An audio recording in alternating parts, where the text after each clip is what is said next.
உங்கள் அனைவருக்கும் இந்த இனிய விழாவின் இனிய மாலை நேர வணக்கங்கள். ஆண்டு விழா இன்று நமது பள்ளியின் 24வது வருட ஆண்டு விழா. ஒவ்வொரு ஆண்டு விழாவும் நாங்கள் தான் சிறப்பு அழைப்பாளர்களை, சிறப்பு பேச்சாளர்களை வெளியிலிருந்து அழைத்து கொண்டு வந்து பல்வேறு மனிதர்கள், இங்கே பல்வேறு பெரிய மனிதர்கள் இந்த மேடையை அலங்கரித்துள்ளனர். ஆனால் இந்த ஆண்டு நான் பேசுவது என்பது எதிர்பாராத ஒரு விஷயம். அது கடைசியாக உங்களுக்கு சொல்கிறேன் எப்படி இது ஏற்பட்டது. அதனால் பேசணும் அப்படிங்கும் பொழுது இயல்பாகவே ஒரு கல்யாணத்துக்கு போனோம்னா அந்த இடத்துல நம்ம கல்யாணம் எப்படி நடந்ததுன்னு ஒரு கொஞ்ச நேரமாவது நினச்சி பார்ப்போம். யாராவது 2 பேராவது பேசுவான். என் கல்யாணத்தில் நடக்கும்போது இங்கே போட்டிருக்க சேர் செலவு தான் என் கல்யாணத்துக்கே ஆச்சு.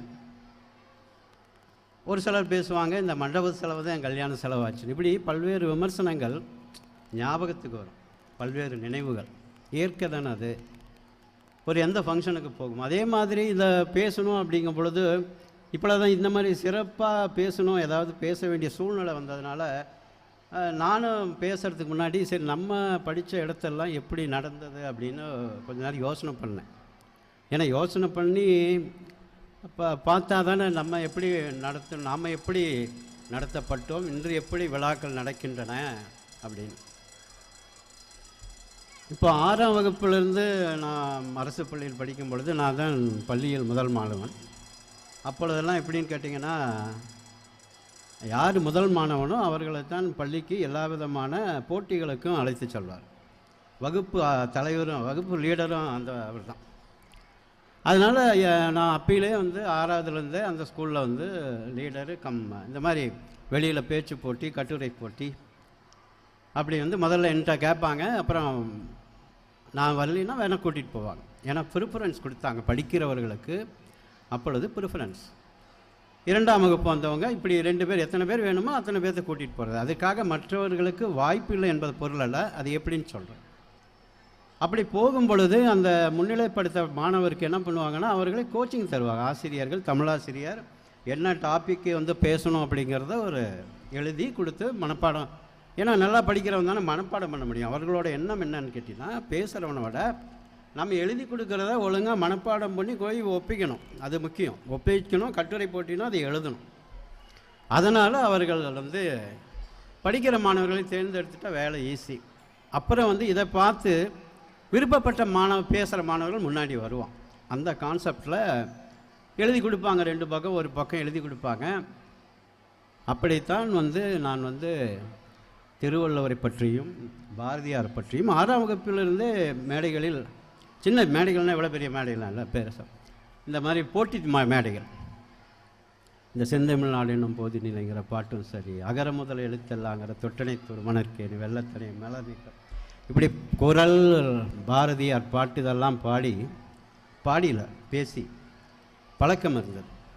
ஒரு கட்டத்திற்கு மேல் அப்படியே 9th ஸ்டாண்டர்ட்லாம் இப்போ என்னை பற்றியான டீட்டெயில் நாங்கள் பெரும்பாலுமே நானும் எனது மனைவியுமே, அவர் முதல்வர், எங்களை பற்றியே பேசியது கிடையாது. வீட்டில் பெரும்பாலான நேரம் அவங்க பேசுகிறது ஸ்கூலை பற்றி தான் பேசுவாங்க. என்னை பற்றி இவ்வளோ தகவல்லாம் எப்பயோ சொன்னது. அவங்க அதெல்லாம் கலெக்ட் பண்ணி எடுத்து கொடுத்துருக்காங்க. அதுவே பெரிய விஷயம். ஏன்னா பள்ளி எப்பொழுது ஆரம்பித்தோமோ, பள்ளியில் அதுக்கப்புறம் தொடர்ச்சியான பணி சுமை, தொடர்ச்சியான பல சுமைகள், அதில் நாங்கள் எங்களை பற்றி இதை பற்றி டிஸ்கஸ் பண்ணிக்கிட்டதே கிடையாது. எங்கே படித்தோம், என்ன படித்தோம்னு கூட மறந்துடும். இதெல்லாம் இப்போ கலெக்ட் பண்ணி எடுத்து கொடுத்துருக்காங்க. அந்த மாதிரி 8th முடித்து 8th அப்போ ஒரு டிஸ்ட்ரிக் அந்த ரூரல் எஜுகேஷனுக்கு ஒரு நடத்தும் பொழுது இப்போ பேசும்போது இதெல்லாம் ஞாபகம் வந்துடுச்சு. அந்த தேர்வு அது டிஸ்ட்ரிக் ஃபஸ்ட்டு வந்தவங்களுக்கு ஸ்காலர்ஷிப் கொடுப்பாங்க. எப்படின்னா வருஷம் 1000 ரூபா, ஹாஸ்டலில் சேர்ந்து படித்தா 3000 ரூபா. அப்படி தான் என்னை கொண்டு போய் பிஷப் ஹீபர், அவங்க தான் கொஞ்சம் மாறிடுச்சு. அவங்க எம்எஸ்பி சோலைநாடான்னு சொன்னாங்க. பிஷப் ஹீபர் ஸ்கூலில் திருச்சியில் சேர்த்தோம் 9th. அங்கே இதே மாதிரி போட்டித் தேர்வுக்கு கூப்பிடுவாங்க. அங்கே முதல் மாணவர் கணக்கு கிடையாது. அங்கே போட்டித் தேர்வுனா யார் வேணால் கலந்துக்கலாம். 10 பேர் கை தூக்கும்பாங்க. ஏன்னா 9th வரைக்கும் தான் அலவுடு எல்லா இடத்துலையுமே. அப்பயுமே அந்த பயிற்சி இருந்தது. ஏன்னா ப்ரிப்பேர் பண்ணணும், 10வது படிப்பான், அவனை ஏன் போய் டிஸ்டர்ப் பண்ணணும். 11th பசங்களாம் வெளியில் ஸ்போர்ட்ஸுக்கு கூட்டிகிட்டு போவாங்க. ஸோ 9th 11th தான் வெளியில் போகிற பசங்க. ஸோ 9th நான் சேரும் பொழுது இப்படி பேச்சு போட்டி, கட்டுரை போட்டிக்கு தலைப்பு கொடுத்து கூப்பிட்றாங்க. அங்கே எப்படின்னா எத்தனை பேர் வராங்களோ, இப்போ 2 பேரை வெளியில் கூட்டிகிட்டு போனோம்னா 10 பேர் வந்தாலும் அந்த 10 பேர் ஒரு இன்டர்னல் காம்படிஷன் இன்சைட்டில் ஸ்கூல் லெவலில் நடத்தி அதில் ஒரு 2 பேர் கிளாஸ் ரூம்லேயே நடத்திடுவார். தமிழாசிரியர் வந்து 10 பேராக வாங்கப்பா, 2 பேர் எடுக்க போகிறோம், நீங்கள் பேசுங்க, ஒவ்வொருத்தையும் எதை வேணால் பேசலாம், நீ பேசு, நல்லா பேசுகிறோன்னு எடுத்துகிட்டு போகிறோம். இல்லைன்னா என்ன தலைப்பு அங்கே போட்டியில் கொடுத்துருக்காங்களோ அந்த தலைப்பை பேச சொல்லி சீக்கிரம் முடிச்சிடலாம், பேச சொல்லி கொடுத்து முடிச்சிடுவாங்க. ஸோ அந்த மாதிரி பேசி அந்த 2 பேர் செலக்ட் பண்ணாங்க, என்னையும் இன்னொருத்தரையும். அதே மாதிரி கட்டுரை போட்டி. இப்போ என்னென்னா அதுக்கு மேலே வந்து செலவு பண்ணோம் இல்லையா, இப்போ வெளியில் கூட்டிகிட்டு போகும்போது அதுவும் வந்து ஒரு எய்டட் ஸ்கூல். ஸோ வெளியில் கூட்டிகிட்டு போது செலவு பண்ணுறதுக்கு லிமிட்டெட் இதுதான் ஃபண்ட் அலாட் பண்ணுவாங்க. ஸோ என்ன பண்ணுவாங்க, இந்த இப்போ நல்லா பேசுகிறவனே நல்லா எழுதுறானான்னு சொல்லி பார்த்தாங்கன்னா அவங்களே கூப்பிட்டு போயிடுவாங்க. எக்ஸப்ஷனலாக யாராவது நல்லா எழுதியிருந்தான், கட்டுரை போட்டியை நல்லா ப்ரிப்பேர் பண்ணியிருந்தாலும் அவனுக்கு ப்ரியாரிட்டி கொடுப்பாங்க. ஸோ அந்த மாதிரி பாட்டு போட்டி, ஓவிய போட்டி இதெல்லாம் இருந்துச்சு. ஓவிய போட்டிக்கு வந்துட்டாங்க 2 பேர். அந்த பாட்டு போட்டிங்கிறது வந்து என்ன கேட்டால் அது பாய்ஸ் ஸ்கூல். பாட்டு போட்டிக்கு வந்து ஆள் கிடையாது, இருக்கிறான், அவனுக்கு ஏதோ வர முடியல, அப்போ என்ன ஞாபகம் தெரியல. அப்போது என் கூட வந்து ஹையர் செகண்டரியில் அந்த 11th பசங்க ஒரு 4 பேர், 9th ஒரு 4 பேர். எப்போ நீங்களே கலந்துக்குங்க, நீங்களே கலந்துக்குங்க, யாரோ ஒருத்தன் வந்து நீங்களே பாடிடுங்க, ஏன்னா நம்ம ஸ்கூல் பேர் கொடுத்துருச்சு, அவன் வர முடியல. கலந்துக்காமல் இருந்தால் கலந்துக்காமல் இருக்கக்கூடாது, கலந்துட்டு நீ தோக்கலாம், ஆனால் கலந்துக்காமல் இருக்கக்கூடாது, பேர் கொடுத்துட்டோம் அப்படின்னு எங்கள் அந்த கூட வர ஆசிரியர் சொல்கிறார். யாரும் ரெடியாக இல்லை. ஏன்னா அந்த ஸ்கூல்லேயே வந்து எல்லாம் படித்தவன், 6வதுலேருந்து படித்தவன். சார் நான் வரலைன்னு தைரியமாக சொல்லிட்டான். நான் வெளியிலேருந்து போய் சேர்ந்தவன். நம்ம ஏற்கனவே 2 ஆசிரியர்களோடு நான் வாழ்க்கையை வாழ்ந்துக்கிட்டு இருக்கேன். எங்கள் அப்பா அம்மா 2 பேருமே ஆசிரியர். அதனால் ஆசிரியர் சொல்லும்போது மறுக்க வேண்டாம்னு சொல்லிவிட்டு, இல்லைங்க எனக்கு பாட தெரியாது. இல்லை சார் எனக்கு பாடலாம் தெரியாது. இங்கே நம்ம ஆசிரியர், இசை ஆசிரியர் இருக்கார், மியூசிக் டீச்சரு, ஒரு 4 வரி சொல்லித்தரோம், நீ போய் ஒன்றுமே பண்ண வேண்டாம், அப்படி மேடையில் நின்றுட்டு அவர் என்ன கொடுத்தாரோ பேசிட்டு சொல்லிட்டு வந்துடு, கலந்துக்கிட்டால் போதும், ஜெயிக்கலாம் வேண்டாம் அப்படின்னார். சரி பரவாயில்ல, ஸ்கூலுக்காக நம்ம போவோம்னு சொல்லிவிட்டு அது இசை ஆசிரியர்கிட்ட போய் அவர் சொல்லிட்டார், அந்த வழக்கமாக ஒரு பையன் வரலப்பா, நீ கொஞ்சம் இந்த பையனுக்கு ப்ராக்டிஸ் கொடு.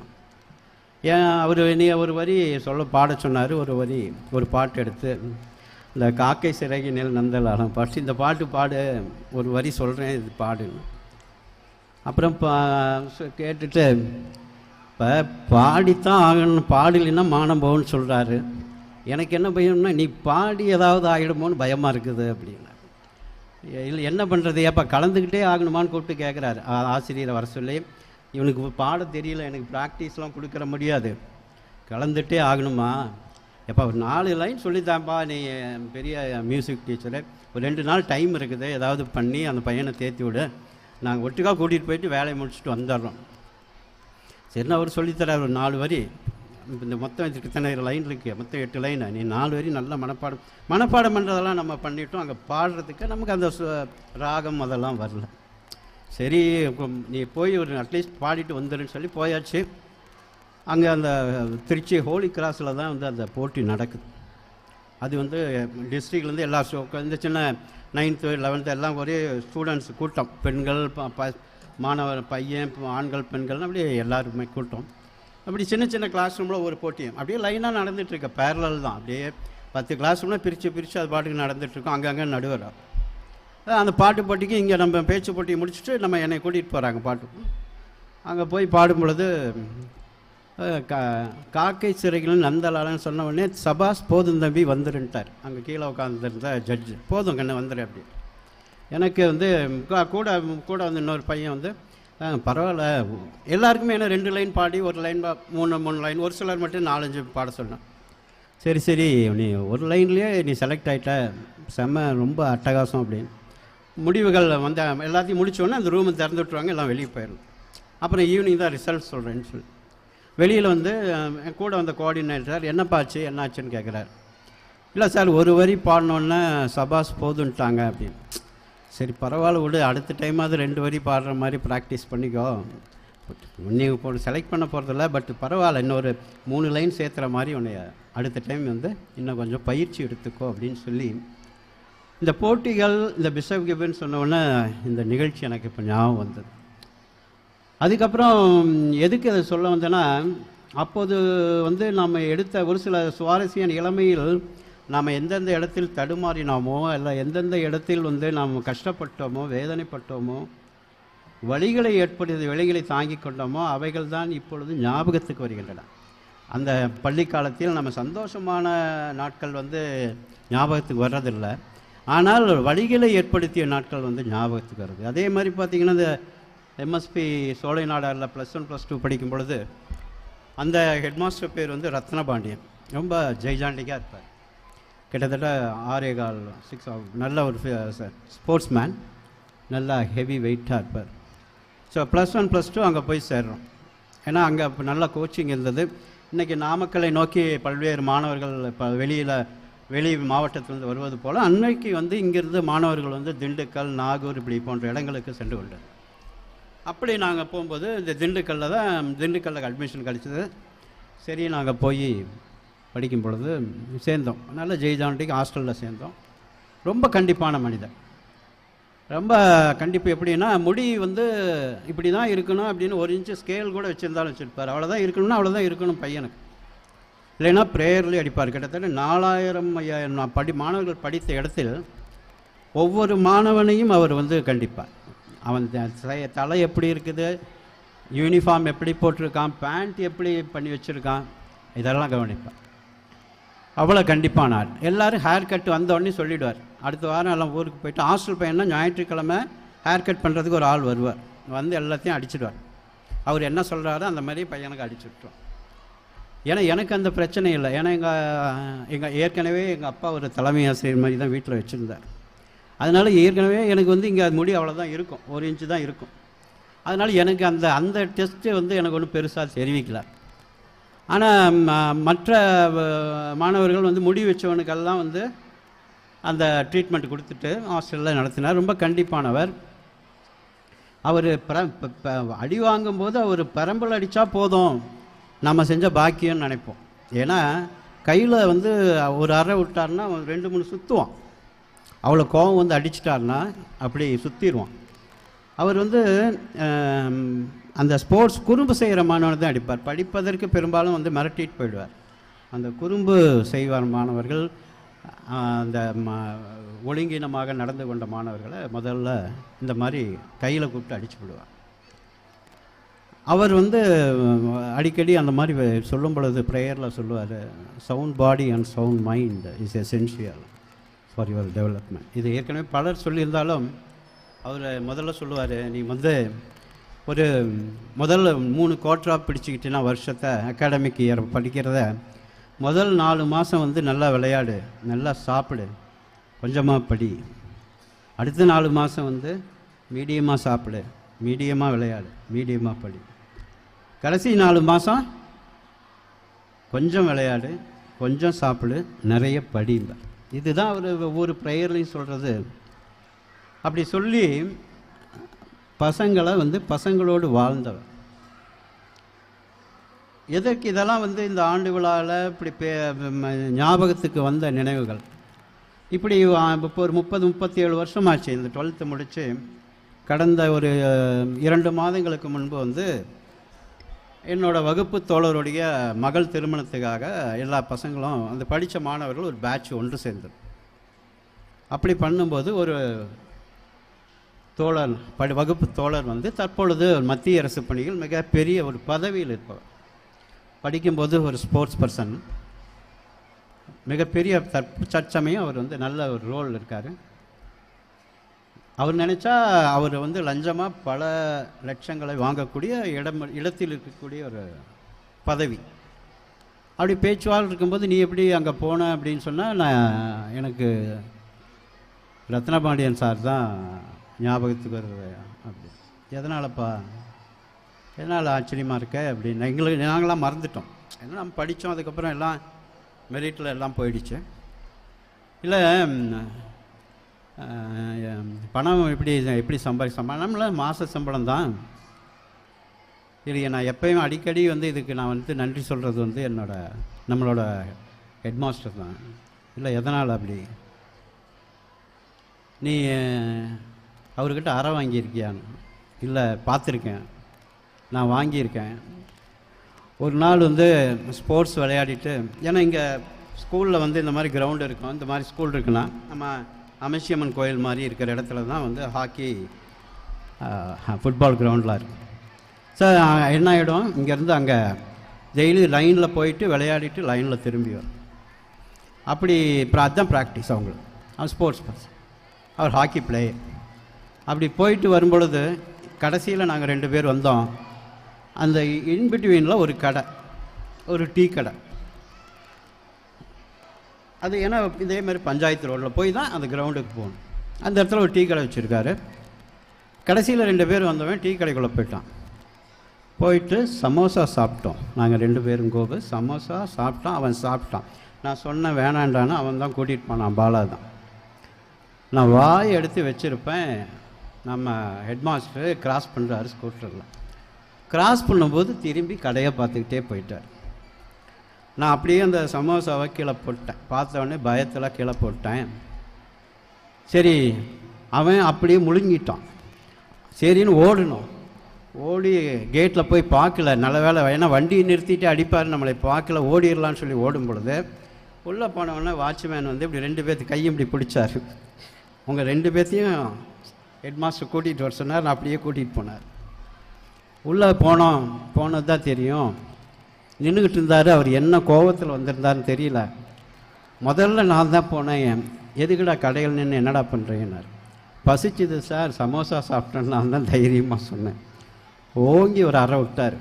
அப்படி சுற்றி அந்த பீரோடு போய் விழுந்து கீழே விழுந்தேன். பயங்கர அழுக. ஏடா முன்னாடி 10 பேர் போகிறான், அவனுக்கு வயிறு இல்லையா, அவனுக்கு பசி இல்லை, நீங்கள் உங்கள் 2 பேருக்கு மட்டும் என்ன புதுசாக வயிறு இருக்குது, புதுசாக பசி எடுக்குதா? என்ன சொல்கிறோமோ உங்களுக்கு வந்து என்ன, உங்களுக்கு வெளியில் ஒரு ரோட்டில் உங்களை அனுமதிச்சு உங்களுக்கு ஸ்பெஷலாக அவங்க வந்து பர்மிஷன் கொடுத்து இத்தனை வேலை செய்யும் பொழுது எங்களுடைய வழிகாட்டுதல் படி தான் நீ நடக்கணும். இல்லைன்னா இது வாழ்க்கையோட பாடமாக எடுத்துக்கோ அப்படின்னு சொல்லிட்டு அனுப்பிச்சிட்டாரு. எனக்கு அந்த கண்ணம் வீங்கி காது வந்து ரத்தம் வந்து காது கேட்கல. அப்பா வந்து என்னை ஹாஸ்பிட்டல் கூட்டிகிட்டு போய் அப்படியே வீட்டுக்கு கூட்டிகிட்டு போய் கிட்டத்தட்ட 1 வாரம் வந்து அந்த இடத்துல வந்து எனக்கு சொட்டு மருந்து விட்டு தான் அந்த காயம் ஆச்சு. அப்புறம் ஸ்கூல் முடிச்சுட்டு போகும்பொழுது, ஏன்னா நான் 6வதுலேருந்து படித்ததுனால எங்கள் அப்பா வந்து அவருக்கு ரொம்ப அவரை பிடிக்கும். அவர்கிட்ட போய் கேட்கும் பொழுது அவன் வந்து அது இதுவும் படிக்க வேண்டாம், அவனை பிஏ ஹிஸ்ட்ரியோ இல்லை வந்து எக்கனாமிக்ஸோ ஒரு ஆர்ட்ஸில் சேர்த்து படிக்க, அதை தான் ஈஸியாக படிப்பான். அவனுக்கு வந்து ஸ்டேட் சர்டிஃபிகேட்டு, நேஷ்னல் சர்டிஃபிகேட்லாம் இருக்குது. அவனை வந்து ஒரு ஸ்போர்ட்ஸ் கோட்டாவில் 12th டிகிரி முடித்த உடனே ஒரு competitive examination Tamil Nadu, all India எல்லாம் வரும். அப்போ அவனையே படித்து நீ மதுரையில் சேர்த்து படின்னு சொல்லி அட்வைஸ் பண்ணார்ல. நான் வந்து சேர்ந்து டிகிரி முடித்ததுக்கப்புறம் அங்கே கோச்சிங் சென்டர் போய் படித்து குரூப் எக்ஸாம்ஸ் எழுதி நான் இப்படி இந்தியாவில் பல இடங்களில் பல்வேறு பொசிஷனில் பணியாற்றி இப்போ பண்ணுறேன். ஆனால் இப்படி பண்ணும் பொழுது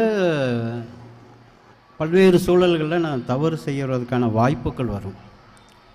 இதை செய்யலாமா வேணாமா, செய்யலாமா வேணாமா அப்படிங்கிற ஒரு தடுமாற்றம் இருக்கும் பொழுதெல்லாம் யோசனை பண்ணும் பொழுது திடீர்னு கண்ணை வலிக்கிற மாதிரி ஒரு உணர்வு வரும். அந்த உணர்வு வரும்போது நான் நிறுத்திக்குவேன். அது எனக்குண்டான அது ஒரு இன்ட்யூஷன், எனக்குண்டான அது ஒரு உள்ளுணர்வு. அந்த உணர்வு வரும்போது, வலிக்கிற மாதிரி ஃபீல் வரும்போது அந்த செயலை செய்ய மாட்டேன். ஏன்னா அப்படின்னு சொல்லும்போது எனக்கு மிகப்பெரிய ஆச்சரியமாக. ஏன்னா குழந்தை பருவத்தில் இந்த மாதிரி பல கதைகள், பல பெரிய மனிதர்களின் கதையை கேட்கும் பொழுது பல பேருடைய வாழ்க்கையை மாற்றும் சம்பவங்கள் குழந்தை பருவத்தில் நடந்திருக்கின்றன. அதே போல்தான் இந்த தற்காலத்து கல்வி முறையில் நம்மளது இப்போ பேசுவோம். இப்போ ஏன்னா இந்த நிகழ்ச்சிக்கு அப்புறம் போதும், இப்போ நம்ம இந்த விழாவை பற்றி பேசிட்டு என்னுடைய உரையை நிறைவு செய்ய விரும்புகிறேன். ஸோ நம்ம இந்த விழா அதற்கு முன்னால் நாம் இப்பொழுது கற்கும் கல்வி பொருளாதார முன்னேற்றத்தை பொருளாதார ஒரு குடும்பத்தினுடைய பொருளாதார வளத்தினை உயர்த்துவதற்கான கல்வி முறை. ஆனால் இந்த முறை மட்டும் குடும்பத்தில் ஆனந்தத்தையும் மகிழ்ச்சியும் பெருக்குமா என்றால் தெரியாது. ஏன் தெரியாது என்கிறேன் என்றால், எல்லாருடைய இல்லத்திலையும் இந்த கல்வி கற்றவர்களுடைய நிலைகளை பார்த்தீர்கள் என்றால் எல்லா இடங்களிலும் மெத்த படித்தவர்கள் சந்தோஷமாக இருக்கிறார்களா என்றால் இல்லை. ஆனால் குறைவாக படித்தவர்கள் குறைவான சம்பளத்தில் நிறைவாக வாழும் நிறைய பேரை பார்க்கின்றோம். சரி, இப்படி எதை பற்றி பேசலாம் அப்படின்னு நினைக்கும் பொழுது, நம்ம எப்பயுமே பேசுகிற மாதிரி மேற்கோள் காட்டி இலக்கியத்திலிருந்து எடுத்து பேசுகிறத விட கிட்டத்தட்ட இப்பொழுது 54 வயதாகிவிட்டது. பல்வேறு அனுபவங்களை பள்ளி 24 ஆண்டுகள் அதற்கு முன்னால் பணியில் இருக்கும்போது சரி, பல்வேறு அனுபவங்களை நாம் பெற்றிருக்கின்றோம். அட்லீஸ்ட் நாம் உணர்ந்த உண்மைகளை பேசுவது நன்றாக இருக்குவேன் எண்ணித்தான் இந்த விஷயத்தை இப்பொழுது பேசுகிறேன். நான் இப்போ பேசுவது என்னோட புரிதலில் வைத்து நான் பேசுகிறேன்.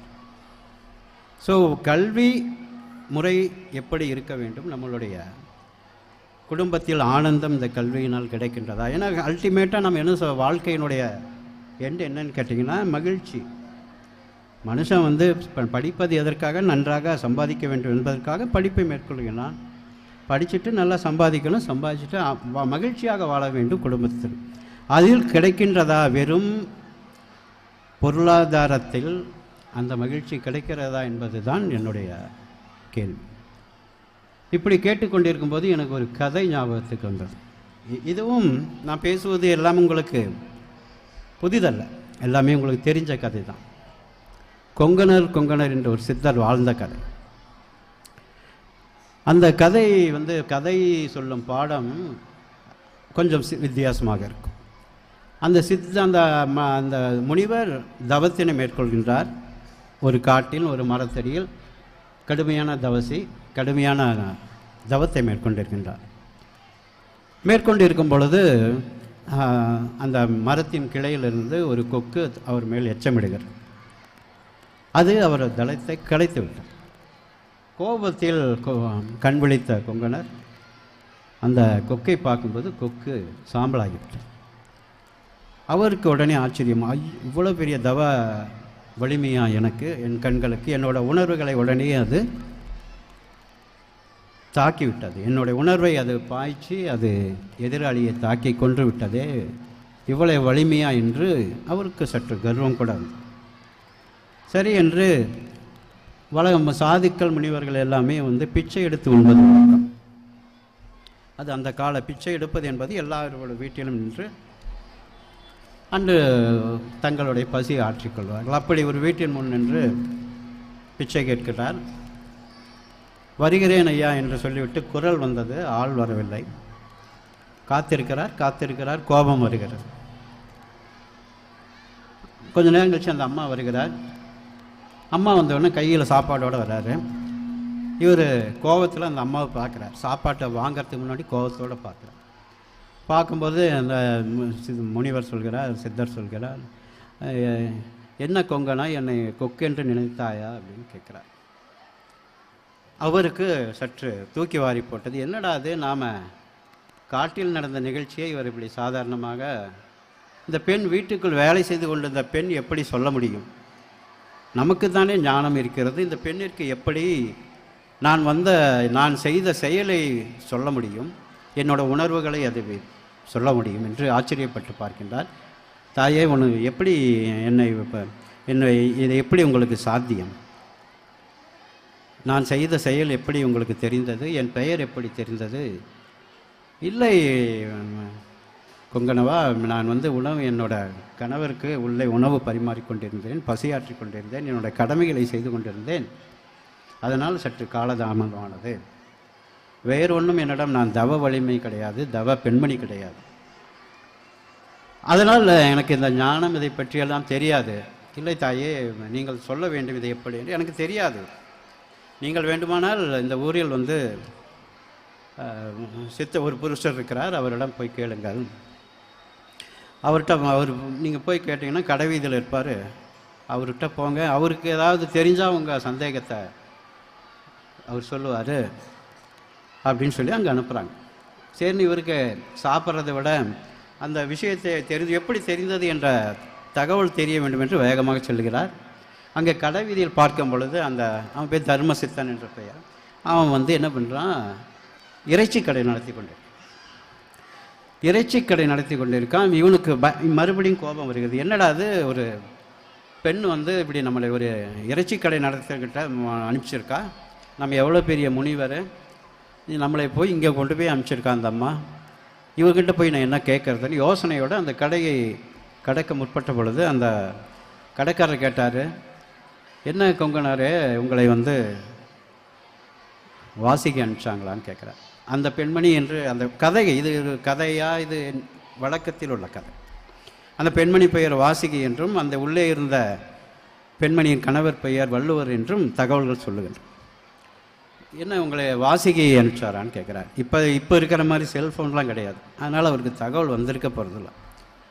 இவருக்கு மறுபடியும் ஆச்சரியம், என்னப்பா இது, அந்த அம்மா போனால் இப்படி சொல்லுது, இங்கே வந்தால் நீ இப்படி சொல்கிற, இல்லை நான் வந்து தவம் பண்ணிட்டு வந்திருக்கேன், எனக்கு ஒரு மரியாதையே இல்லாமல் இருக்குது ரெண்டு இடத்துலையும், நீங்கள்லாம் வந்து இப்படி என்னை பார்த்து சொன்னால் எனக்கு ஒன்றும் புரியல, இந்த ஞானம்லாம் உனக்கு எப்படி வந்தது, கொஞ்ச நேரம் உட்காருங்க நான் வரேன், கொஞ்சம் விரிவாக பேசலாம் அப்படின்ட்டு உட்கார வச்சுட்டு அவர் வேலையை முடிச்சுட்டு வீட்டுக்கு கூட்டிகிட்டு போகிறாரு. வீட்டில் போயிட்டு உள்ளே போனவர் வரல.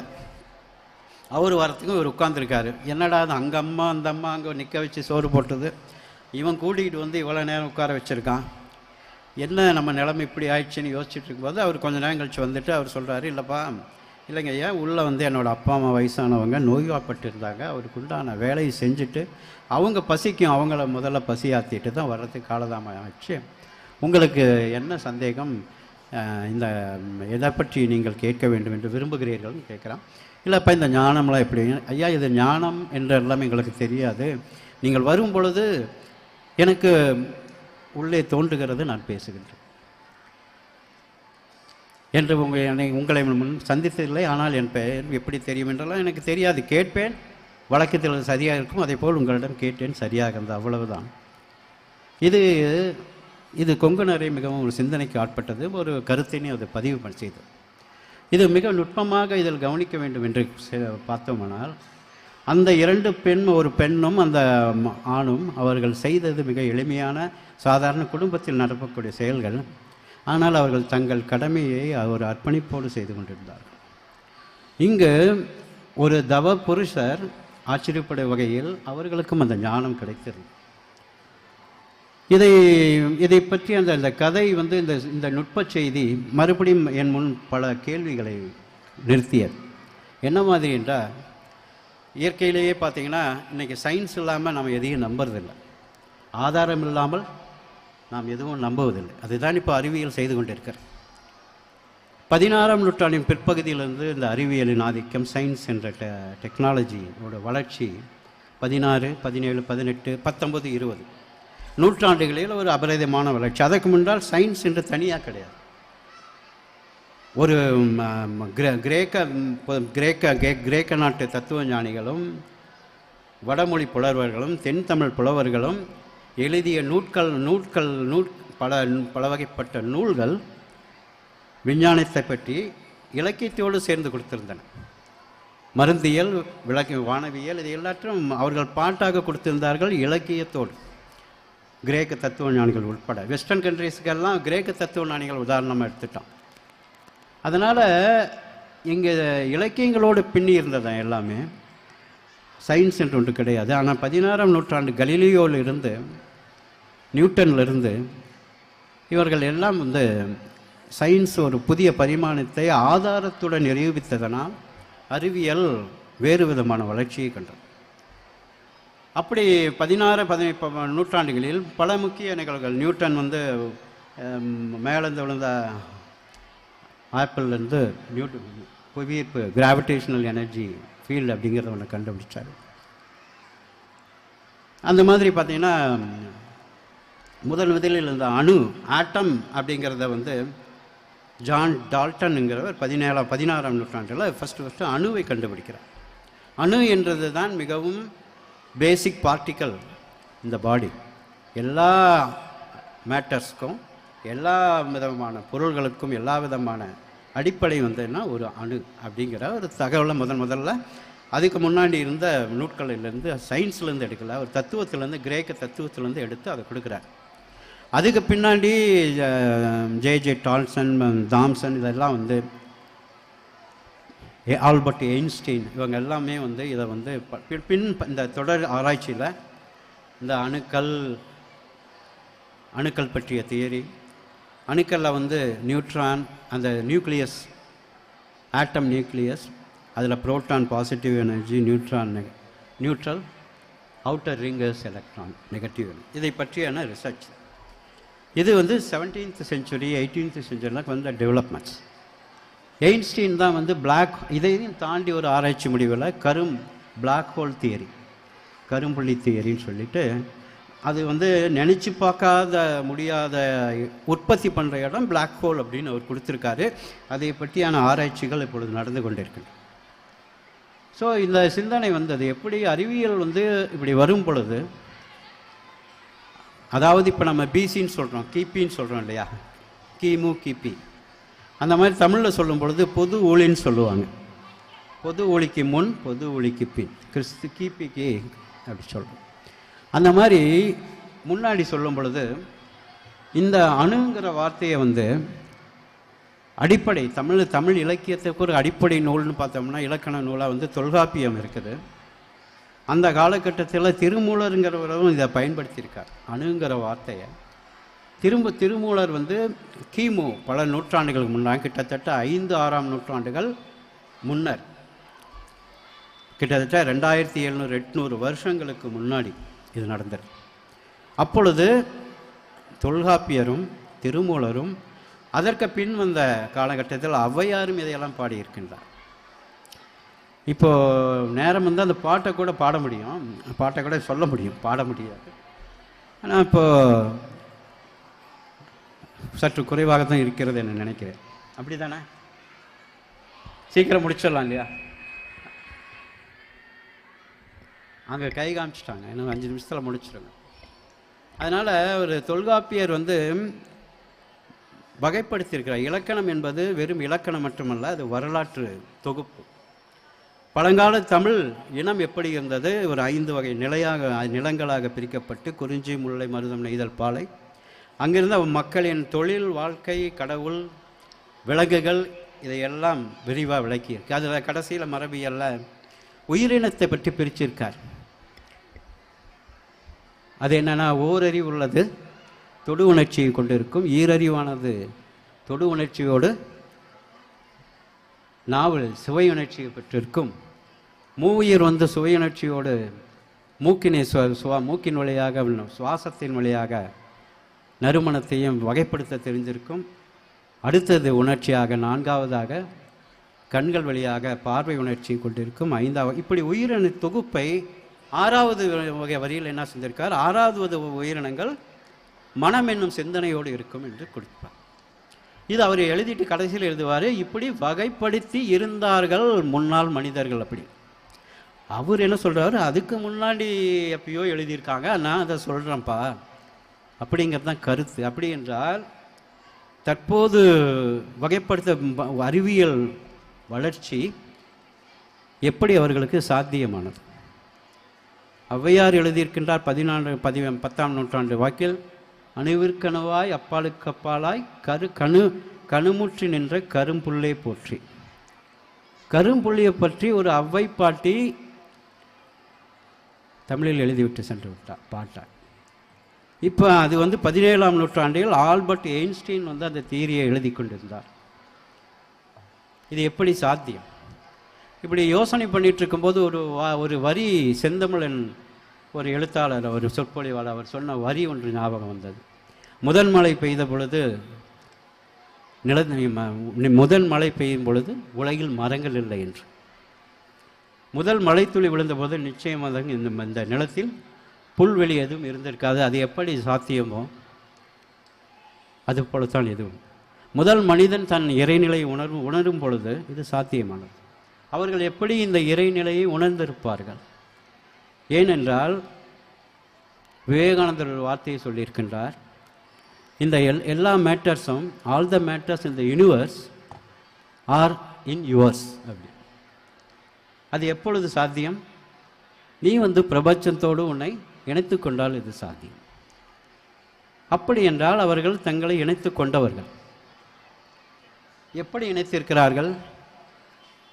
கடைசியாக இதை முடித்து விடுகிறேன் இரண்டே உதாரணத்தோடு. சமகாலத்தில் எடுத்துக்கொண்டால் நீங்கள் இவரை எடுத்துக்கலாம். மைக்ரோசாஃப்ட் நிறுவனர் யார்? Bill Gates. நிறைய இருக்குது, பட் முடிச்சிடுறேன். பில் கேட்ஸ் எடுத்துக்கலாம். பில் கேட்ஸ் பள்ளி படிப்பை முடித்து கல்லூரி படிப்பு படிக்கும் பொழுது தன்னுடைய படிப்பை தானே நிறுத்தி கொண்டார். ஏன்னு கேட்டிங்கன்னா, போதும், ஹார்வர்டு யூனிவர்சிட்டியில் அவர் இன்ஜினியரிங் படித்து கொண்டிருக்கும் பொழுது ஹார்வர்டு யூனிவர்சிட்டியில் எனக்கு இந்த தியரி வேண்டியதில்லை, நான் ப்ராக்டிக்கலாக என்னோட கற்பனையில் என்னோட க்ரியேட்டிவிட்டியில் என்ன செய்யணும்னு தோணுதோ அது செய்யறேன்னு சொல்லிட்டு செஞ்சது. ஆரம்பித்தது தான் மைக்ரோசாஃப்ட் நிறுவனம், மைக்ரோ கம்ப்யூட்டர்ஸ்.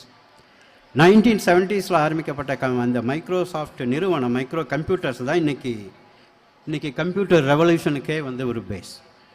இன்றைக்கி நீங்கள் வச்சுட்ருக்க செல்ஃபோன், அதில் இருக்க இன்றைக்கி மாடர்ன் வேர்ல்டு நீங்கள் கையில் வச்சுட்ருக்கீங்க இல்லையா, அதுக்கு யார் அடித்தளம்னு பார்த்தீங்கன்னா பில் கேட்ஸ். ஆனால் அவர் இப்படி படிப்பை பாதியில் நிறுத்திட்டு படித்தார். ஆனால் இப்போ உலகின் நம்பர் 1 பணக்காரராக இருந்து பல நன்கொடைகள் ஆப்பிரிக்கன் கண்ட்ரீஸ்க்கு கல்வியிலும் சரி மருத்துவத்திலும் சரி பல்வேறு நன்கொடைகள் வழங்கி இப்போ அந்த நம்பர் 1 பொசிஷன்லேருந்து வந்துட்டார். அதுக்காக அவர் கவலைப்படவில்லை. அந்த கேட்ஸ் ஃபவுண்டேஷன் அத்தனை நன்கொடை வேலைகளையும் செய்து கொண்டிருக்கு. இது படிப்பு, அவர் படிக்காமல் அவர் செய்த சாதனை இது. இன்னும் எளிமையான உதாரணம் எடுத்துக்கொண்டால் நம்ம ஊரில் டாக்டர் அப்துல் கலாம் உங்களுக்கு தெரிந்திருக்கும். ஏபிஜே அப்துல் கலாம். அவர் எப்படி ஆரம்பித்தார்? படித்தார். இதே கல்வி முறையில் படித்தவர். ஃபிசிக்ஸ் பிஎஸ்சி இங்கே இருக்க திருச்சி ஜோசஃபில் படிச்சுட்டு, என்ஜினியரிங் MIT மெட்ராஸ் யூனிவர்சிட்டியில் ஏரோநாட்டிக் இன்ஜினியரிங் முடிச்சுட்டு, சயின்டிஸ்டாக டிஃபென்ஸ் ஆர்கனைசேஷன்லேயும் தென் சேட்டலைட் ஆர்கனைசேஷன்லையும் தன்னுடைய பணியினை தொடர்ந்து இறுதியில் முதல் குடிமகனாக உயர்ந்தார். இப்போ எல்லா சயின்டிஸ்ட்டும் முதல் குடிமகன் ஆகிறார்களா என்றால் இல்லை. எல்லா கம்ப்யூட்டர் என்ஜினும் நிறுவனர் ஆகினார், எல்லா படித்தவரும் ஆகினார்கள் என்பது இல்லை. ஆனால் ஏதோ ஒரு புள்ளியில் இவர்கள் அனைவரும் இணைத்து கொண்டிருக்கிறார்கள் தங்களை. படித்தவை அம்பேத்கர் எடுத்துக்கொள்ளுங்கள். எங்கோ ஒரு குடியில் பிறந்து ஏதோ ஒரு இனத்தில் பிறந்து இன்று சட்ட மேதையவர். எப்படி தன் கல்வியின் மூலம் தன்னை உயர்த்தி கொண்டவர். இங்கே எல்லாவற்றிற்கும் உதாரணம் உண்டு. கற்றவர்கள் உயர்ந்தவருக்கும் உதாரணம் உண்டு, கல்லாதவர்கள் உயர்ந்தவர்களும் உதாரணம் உண்டு. இது எப்படி நிகழ்கிறது? இந்த கேள்விக்கான விடை எப்படி? இதை பற்றி நம்ம அனுபவத்தில் நாம் சொல்லலான்னு சிந்திக்கும் பொழுது இந்த கொங்கணர் கதை ஞாபகம் வந்தது. அதற்காகத்தான் சொன்னேன். இதை எல்லாமே இணைத்தது அவர்கள் தங்கள் பணியில் கடமை, தங்கள் வேலையில் காட்டிய அர்ப்பணிப்பு, தங்கள் ஈடுபாடு, குடும்பத்தும் தங்கள் என்ன வேலை செய்கின்றமோ அந்த அதில் காட்டிய ஈடுபாடு. ஒரு முனிவராக இருந்தாலும் அவர் தன் யோகக்கலையின் மூலமாக இறைநிலையை அடைந்தார். ஒரு குடும்ப பெண்மணியாக இருந்தாலும் தன் பணியின் மூலம் இறைநிலை அடைந்தார். ஒரு தொழிலாளி அடைந்தார், ஒரு ஆய்வாளர் அடைந்தார். இங்கு எது சீர் செய்கிறது என்றால் கடமையில் ஆற்றும் நேர்மை, கடமையில் நாம் காட்டும் அர்ப்பணிப்பு, கடமையில் நாம் காட்டும் ஈடுபாடு, கடமையோடு நாம் காட்டும் அன்பு, அன்போடு கூடிய கடமைகள். நாம் செய்யும் கடமைகள் நமக்கு ஒரு இறைநிலையை உணர்த்துகின்றன. அந்த இறைநிலை நம் விருப்பத்தை நிறுத்துகிறது. நம் விருப்பத்திற்கு நம்மை அழைத்து செல்கிறது. விருப்பத்தோடு ஆற்றும் கடமைக்கு என்றும் பலனுண்டு. கிருஷ்ணர் சொல்லியிருக்கலாம், பலனை எதிர்பார்க்காதே கடமையை செய் என்று அர்ஜுனருக்கு சொன்னார். எப்பொழுது என்றால் போர் துவங்குவதற்கு முன். போர் முடிவு என்ன ஆனது என்றால் கிருஷ்ணர் என்ன நினைத்து இந்த போரை துவக்கினார்களோ அது நடந்தது. ஆக கடமையை அர்ப்பணிப்போடு விருப்பத்தோடு செய்பவர்கள் அந்த விருப்ப நிலையை அடைகின்றார். அதுக்கு எது காரணம் என்பது தெரியவில்லை. ஏனென்றால் இதுவும் சித்தர்கள் தவத்தில் எதை கட்டுப்படுத்துவார்கள் என்றால் சுவாசத்தை கட்டுப்படுத்துவார். சுவாசம் மட்டும்தான் நம்மை நம்ம உடலை பிரபஞ்சத்தோடு இணைக்கும் சக்தி. ஸோ சுவாச முறைகள், நான் தியான பயிற்சி எடுக்கும் போதெல்லாம் சுவாச முறை பயிற்சியை தான் நிறைப்படுத்துவார்கள். ஸோ அவர்கள் அல்டிமேட்டாக சித்தர்கள் வந்து சுவாசத்தோடு பிரபஞ்சத்தை இணைக்கின்றார்கள். கடமையை நேர்மையாக செய்பவர்களுக்கும் கடமையை விருப்பத்தோடு செய்பவர்களும் கடமையின் வழியாக தங்கள் சுவாசத்தை சீர்படுத்திக் கொள்கிறார்கள் என்றுதான் எனக்கு தோன்றுகிறது. அதனால் அவர்கள் விருப்பத்தினை அவர்கள் அடைகின்றார் என்ற கருத்தை இப்பொழுது முன்வைத்து அவ்வளோதான் இந்த நிகழ்ச்சியை உங்களோடு இருந்து விடைபெற விரும்புகிறேன். அதற்கு முன்னால் கொஞ்சம் பேர் கைதட்டுறோம். இந்த மாதிரி நான் பல இடங்களில் கைதட்டியிருக்கோம். நான் தான் நிறைய இடத்துல படிச்சிருக்கேன். ஸ்கூலில் ஒரு 4-5 ஸ்கூல் படிச்சிருக்கேன், காலேஜ் ஒரு 4-5 ஸ்கூல் படிச்சிருக்கேன். அங்கே பேச்சை சீக்கிரம் முடிக்கணும்னா அங்கே நாங்கள் கைதட்ட ஆரம்பிச்சோம். அதனால் இது வந்து மிக ஒரு அடிப்படையான ஒரு விஷயந்தான், ஒன்றும் தப்பு இல்லை. ஆனாலும் எனக்கு இப்படி தட்டுனாலும் நான் பார்த்த மேடையில் எங்கள் ஆளுங்க பேசுகிறத நிறுத்துனதே இல்லை. அவங்க என்ன சொல்லிடுவாங்கன்னா, நீ கை தட்டுறது நிப்பாட்டினா நான் பேச்சை நிறுத்துறேன், நீ கை தட்டினா தம்பி எனக்கு உற்சாகமாக இருக்குது, நான் நிறைய பேசுவேன்ருவாங்க. அதுக்கப்புறம் யாரும் கைதட்ட மாட்டோம். அதனால் இன்னொருத்தர் சொல்லுவார், தம்பி இந்த ஸ்டேஜில் யாராவது சத்தம் போட்டிங்கன்னா நான் பேசுகிறத நிப்பாட்ட மாட்டேன், பேசிக்கிட்டே இருப்பேன், நீங்கள் பேசாத நிறுத்துங்க, நான் உடனே இறங்கிடுறேன்றோம். அமைதியாயிடுச்சு. அதனால் இங்கே இந்த நிகழ்ச்சி கடைசியாக இந்த ஆண்டு விழா ஏன் நான் பேச வந்தேங்கிற கதையை சொல்லிவிட்டு இதை முடிச்சிடுறேன். கிட்டத்தட்ட இது 2001 நமது பள்ளி ஆரம்பிக்கப்பட்டு இன்று வந்து 24ஆம் ஆண்டு விழா. ஏன்னா இந்த வருஷம் நாங்கள் நிறைய செலவு பண்ணோம், பல்வேறு சுமைகளை தாண்டி வந்திருக்கோம். அதனால் என் துணைவியார் தமிழரசி பள்ளி முதல்வர் 24 ஆண்டுகளாக அவங்க இந்த பள்ளியில் ஆண்டு விழா நடத்தியிருக்காங்க. பல்வேறு விழாக்களை தொகுத்திருக்கிறார்கள். எனக்கு போர் அடிச்சிருச்சு, ஆனால் அவங்களுக்கு இன்னும் போர் அடிக்கலை. அவங்க இன்னமும் வந்து வேகமாக இருக்காங்க. இப்போ தான் எனக்கு பயமாக இருக்குது. இப்போது 24 ஆண்டாகி எனக்கு ஒரு தொய்வு வந்தது. பல அனுபவங்களுக்கு பிறகு அந்த தொய்வு வந்து அவங்களுக்கு இன்னும் வரல. சரி, அவங்க ஃபஸ்ட்டு நிறைய செலவு பண்ணிட்டோம், ஸ்கூலில் செலவு பண்ணிட்டோம், அதையும் எதையும் பண்ணிட்டோம். அதனால் ஆரம்பத்திலே ஒரு பிளான் பண்ணும்போது இந்த வருஷம் ஆண்டு விழா வேண்டாம் அப்படிங்கிறத நாங்கள் 2 பேரும் பேசிட்டோம். ஓகே, வேண்டாம், விட்டுறலாம், பசங்களுக்கு சிம்பிளாக பண்ணிக்கலாம். எப்படி அந்த ஹால் இருக்குது, ஹாலில் வந்து கேஜி சில்ட்ரனுக்கு ஒரு குரூப் ஒரு நாள் வச்சிடலாம், பேரண்ட்ஸ் விட்டேன். நம்ம என்ன ஆண்டு விழாங்கிறது மாணவர்களின் திறனறி தொகுப்பு. பாடுவாங்க, ஆட போகிறாங்க, பேச போகிறாங்க, பல்வேறு தங்களை திறன்களை வெளிப்படுத்தும் ஒரு நிகழ்வு. இப்போ என்னென்னா, இப்போ ஆண்டு விழா மேடை என்பது ஆட்டத்திற்கு பாடலுக்கு மட்டும் ஆகிவிட்டது. ஏன்னா டைம் இல்லை. ஏன்னா எங்கள் குழந்தைங்க எல்லோரும் பாடுறாங்க, நான் பாடின மாதிரி இல்லை, அவங்க நல்லாவே பாடுவாங்க. அதனால் எல்லாம் பாடுறாங்க, எல்லாம் ஓவியம் வரைகிறாங்க, எல்லாம் பேசுவாங்க, எல்லாம் கட்டுரை எழுதுவாங்க. அதனால் எல்லாத்தையும் பண்ண முடியாதுன்னு ஒட்டுமாக ஸ்டேஜில் ஏறி ஏதோ ஒரு நிகழ்ச்சி நடத்தி முடிச்சிடலாம். பெற்றோர்களுக்கும் அதுதான் விருப்பம், நடன நிகழ்ச்சி, அதனால் முடிச்சிடலான்னு முடிவு பண்ணி. அதனால் நம்ம மேலே கிளாஸ் ரூமில் அந்த ஹாலில் வந்து கேஜி சில்ட்ரனுக்கு ஒரு நாள், 1 to 5th ஒரு நாள், ஸோ 6 to 8th 9th இப்படி முடிச்சிட்டோம்னா நம்ம யார்ட்டையும் பணமும் வாங்க வேண்டாம், நம்மளும் செலவு பண்ண வேண்டாம், ரைட் ஃபைன் அப்படின்னு சொல்லிட்டு 2 பேரும் முடிவு பண்ணி. இது எப்போ முடிவு பண்ணோம்? ஜூன் ஜூலையிலே முடிவு பண்ணிட்டோம். வேலைகள் நாங்கள் பல்வேறு செலவெல்லாம் பண்ணி முடித்தப்பயே அப்படியே காலம் செல்ல எங்கள் மனைவி என்ன பண்ணுவாங்கன்னா, அங்கே பேசிட்டு வருது, இங்கே வந்து மாணவர்கள் சொல்ல விருப்பம், ஆசிரியர்கள் விருப்பம் இதெல்லாம் தொகுத்துட்டு வருவாங்க. வந்துட்டு ஒரு நாள் பேசும் பொழுது, இல்லை நம்ம ஆண்டு விழா பசங்க ரொம்ப விருப்பப்படுறாங்க, டீச்சர்ஸும் ரொம்ப கேட்குறாங்க, என்ன செய்யலாம்? ஏன்னா அவங்க பிளான் பண்ணியிருப்பாங்க இப்படி தான் நடத்தணும்னு, அது எனக்கு தெரியாது. நான் இல்லை சிம்பிளாக தான் நம்ம பண்ணுற மாதிரி சொல்லியிருக்கோம், இல்லை அப்படி நடத்தினா அது அந்த மாதிரி சொல்லி பார்த்தேன், அப்படி நடத்தினா நல்லா இருக்காது, வேணால் அதே மாதிரி வேணால் பேரண்ட்ஸ் உட்கார முடியாது. ஸ்டேஜில் வந்து குழந்தைங்க வந்து ஒரு குரூப் டான்ஸ் ஆடுனா மேலே இருக்க ஸ்டேஜ் ரொம்ப சின்னது, அதனால் நம்ம கீழே நம்ம இருக்கிற ஸ்டேஜே பயன்படுத்திக்கலாம். ஏன்னா ஏற்கனவே அந்த ஸ்டேஜ் இருக்குது, நம்ம செலவெல்லாம் ஒன்றும் பண்ண வேண்டாம். அதே மாதிரி எல்கேஜி குழந்தைங்க கீழே வச்சு கீழே சேர் போட்டு நடத்திக்கலாம். இல்லைப்பா, அது சேர் வந்து ஈவினிங் டைம் தான் போட முடியும், காலையில் போட்டால் வெயில் அடிக்கும், பேரண்ட்ஸ் எப்படி, சரி நம்ம ஈவினிங் நடத்திக்கலாம். இது வந்து நாம் பேசும்பொழுது முதல்ல இப்படி முடிவு பண்ணும். அப்புறம் ஒரு 2 நாள் கழித்து வந்தார்கள். இப்போ நம்ம ஈவினிங் போடும்பொழுது டீச்சர்ஸ்லாம் என்ன ஃபீல் பண்ணுறாங்கன்னா, சாயந்தர நேரம் எல்கேஜி குழந்தைங்க பாடும்போது லைட்டிங் இருந்தால் தான் நல்லாயிருக்கும், அதனால் சிம்பிளாக அந்த ஸ்டேஜில் ஒரு லைட் வச்சுட்டு கொஞ்சம் சேர் மட்டும் போட்டுட்டு நம்ம நடத்தி ஆனால் அதை தான் சொன்னாலே முன்னரே அவங்க திட்டமிட்டிருப்பாங்க, என்ன இதே மாதிரி வந்து பண்ணிடலாம் அப்படிங்கிறது, கிராண்டாக பண்ணி. ஆனால் வந்து இப்படி மெதுவாக கொஞ்சம் கொஞ்சமாக, ஏன்னா ஃபஸ்ட்டே சொல்லியிருந்தாங்கன்னா பணம் என்றால் உங்களை விட நான் வேகமாக ஓடக்கூடிய நிலைமையில் தான் இருக்குது, பணம் இவ்வளோ செலவாகணும், இந்த நிகழ்ச்சி வேண்டாம், உனக்கும் அவங்களுக்கும் சிரமம் நமக்கும் சிரமம், எதுக்கு விட்டுட்டு. அதனால் பணம் என்ற நம்ம வந்து இருக்கிறத வச்சு, இருக்கிற எக்ஸிஸ்டிங் ரிசோர்ஸை வச்சு பயன்படுத்திக்க போகிறோங்கிறனால சரி, நம்மக்கிட்டே சேர் இருக்குது, எல்லாம் இருக்குது, சரி பயன்படுத்திக்கலாம், லைட்டு தானே 2 லைட்டு கட்டிக்கலாம், அப்படியே பேசி கடைசியில் பார்த்திங்கன்னா அதில் ஒன்று மட்டும் என்னாச்சு, சிம்பிளாக பண்ணிக்கலாம், நம்ம வந்து கெஸ்ட்டு வேணால் அழைக்க வேண்டாம். எதனால் இப்படி சிம்பிளாக பண்ணிக்கலாம்னு நாங்கள் முடிவு பண்ணியிருந்தோம்னா, இது 24வது வருஷம், 25வது வருஷம் அடுத்த கல்வி ஆண்டு, நம்ம அந்த வருஷம் வந்து வெள்ளி விழா ஆண்டு நாம் கொஞ்சம் சிறப்பாக கொண்டாடலாம், அதனால் இந்த வருஷம் வேண்டாம் என்று தான் நிறுத்திடும்.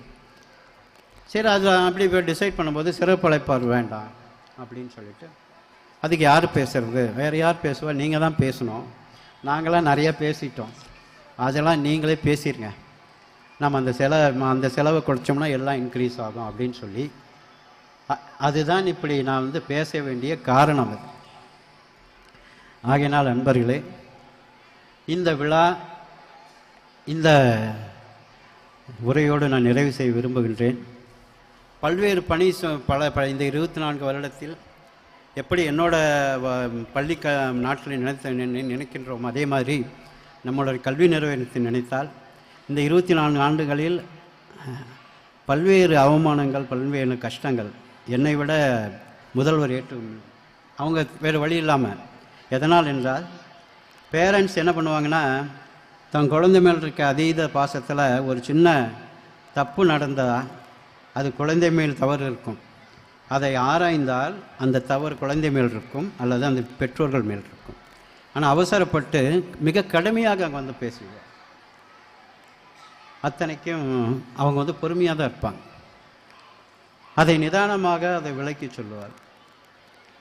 நாள் நடந்ததுலேருந்து அவங்களுக்கு அந்த பூர்வ ஜென்ம கதையெல்லாம் சொல்லணும்னா அவங்களுக்கு அப்புறம் தான் ஞாபகம். ஒரு எல்கேஜி குழந்தை மதியானம் வந்து இங்கே 11 மணிக்கு டிசென்ட்ரி ஆகுது அப்படின்னா நாங்கள் தான் கோபப்பட வேண்டும், என்னாச்சு, நீங்கள் என்ன சாப்பிட்டீங்கன்னா. ஆனால் அவங்க வந்து என்ன பண்ணுவாங்க, என்ன சாப்பிட கொடுத்தீங்க, என் பிள்ளை என்ன சாப்பிட்டது, என் பிள்ளைக்கு இப்படி ஆகுது. எடுத்தவுடனே முதல் கேள்வி என்ன கேட்பாங்கன்னா, நீங்கள் என்ன ஸ்கூல் நடத்துகிறீங்க அப்படின்னு தான் கேட்பாங்க. இதெல்லாம் அவங்களுக்கு இதை புரிய வைக்கணும். அவங்க தன் குழந்தை மேல் உள்ள பாசத்தில் பேசுகிறார்கள், கொஞ்சம் நிதானமாக. இதை அவர் பல பெற்றோர்களுக்கு புரிய வைத்துள்ளார். பல பெற்றோர்கள் பல்வேறு நிகழ்ச்சிக்கு அப்புறம் வந்து எங்ககிட்ட வந்து சாரி கேட்டிருக்காங்க, வருத்தப்பட்டிருக்கிறார்கள் அவசரப்பட்டு. இதை எதற்காக சொல்லுகிறேன் என்றால், தன்னுடன் ஏற்றுக்கொண்ட கடமையை கண்ணியத்துடனும் அர்ப்பணிப்போடும் பள்ளி முதல்வர் செய்து கொண்டிருக்கின்றார். இந்த கடமை உணர்ச்சியோடு நீங்கள் உங்கள் குழந்தைகளை நீங்கள் வளர்க்க வேண்டும். கடமைங்கிறது எப்படி வரும், வெறும் தேரி கிடையாது, வளர்ப்பதில் நீங்கள் சொல்லி புரிவதில்லை, நீங்கள் வாழ வேண்டும். உங்களுக்கான கடமைகளை நீங்கள் வாழும் பொழுது உங்கள் குழந்தை அதிலிருந்து தன்னுடைய கடமையை அதை கற்றுக்கொள்ளும். நீங்கள் முதலில் மாற வேண்டியது நீங்கள் தான். ஆகவே நண்பர்களே, இந்த கருத்தியலை உங்கள் முன் விருப்பத்துடன் நான் படைத்து இந்த வாய்ப்பை நல்கிய அனைத்திற்கும், இந்த வாய்ப்பு திடீரென்று ஏற்படுத்தப்பட்ட இந்த வாய்ப்புக்கு நன்றி கூறி விடைபெறுகிறேன். நன்றி. Thank you very much, sir.